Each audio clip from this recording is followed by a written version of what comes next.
Hi friends, ఈరోజు నేను ice క్రీమ్స్లో కేకుల్లో వాడే కస్టర్డ్ పౌడరు బయట నుంచి కొనుక్కోకుండా ఇంట్లోనే ఎలా తయారు చేసుకోవాలనేది వెనిల్లా ఫ్లేవర్తో చూపిస్తాను. దీనికి కావాల్సినవి cornflour powder, sugar and milk powder అనమాట. ఈ 3 ఇంగ్రీడియంట్స్తోనే ఈజీగా చేసేయచ్చు. దీనికోసం నేను బ్రౌన్ షుగర్ తీసుకున్నానండి, 2 కప్పులు. వెనిల్లా ఎసెన్స్ 10 డ్రాప్స్ వరకు వేసుకోండి.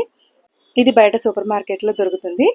తర్వాత దీన్ని మనం ఒకసారి మిక్సీలో మెత్తగా పౌడర్ తయారు చేసుకోవాలన్నమాట. తర్వాత దీంట్లోకి ఇప్పుడు మెజర్మెంట్స్ చెప్తాను, నేను చెప్పినట్టుగా చేయండి. పర్ఫెక్ట్గా మీరు బయట కొనే కస్టర్డ్ పౌడర్ లానే ఉంటుందండి, చాలా బాగుంటుంది.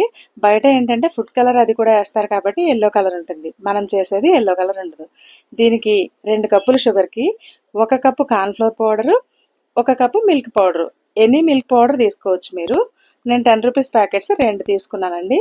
దీన్ని మళ్ళీ ఒకసారి మిక్సీలో వేసుకొని మెత్తటి పౌడర్ లాగా గ్రైండ్ చేసేసుకోండి. చాలా ఈజీ ప్రాసెస్ అండి. ఇలా చేసుకోవడం వల్ల ఏంటంటే మనం బయట తీసుకున్నవి ఎలా ఉంటాయో మనకు తెలియదు. ఇంట్లోనే చేసుకుంటే ఇంట్లో పిల్లలకి ఐస్ క్రీమ్ చేసి పెట్టినా లేదంటే కేకులు చేసినా ఇది వాడుకోవాలని అంటే కనుక ఎటువంటి డౌట్ లేకుండా వాడుకోవచ్చు. ఇప్పుడు దీన్ని మనం ఇలా జల్లెడ పట్టుకోవాలన్నమాట. జల్లెడ పట్టుకోకపోయినా పర్వాలేదండి, ఇలా పడితే పౌడర్ అనేది విడివిడిగా ఉంటుంది, ఉండలుండలు లేకుండా. ఒకసారి ఇలా మిక్సీ పట్టుకున్న దాన్ని మనం ఏ పిండైనా సరే జల్లెడ పట్టుకుంటే మంచిగా ఫైన్ పౌడర్లా వస్తుంది. చూసారా, ఇంకా రెడీ అయిపోయిందండి. మనం దేంట్లో కావాలనుకుంటే దాంట్లోకి ఈ పౌడర్ని వాడుకోవచ్చు అనమాట. దీన్ని ఒక ఎయిర్ టైట్ కంటైనర్లో పెట్టేసుకొని మనం ఎప్పుడు యూజ్ చేసుకోవచ్చు.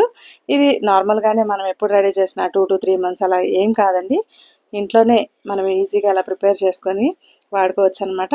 నచ్చితే కనుక మీరు కూడా ఒకసారి ట్రై చేసి ఎలా ఉందో కామెంట్ చేయండి. తప్పకుండా నా ఛానల్ని సబ్స్క్రైబ్ చేసుకొని నన్ను సపోర్ట్ చేయండి. దీంతో మనం పిల్లలకి ఏమేమి ఐస్ క్రీమ్స్ లాంటివి, కేకులు లాంటివి దేంట్లో వాడతామో నెక్స్ట్ వీడియోలో నేను పోస్ట్ చేస్తాను. తప్పకుండా చూడండి. Thank you for watching.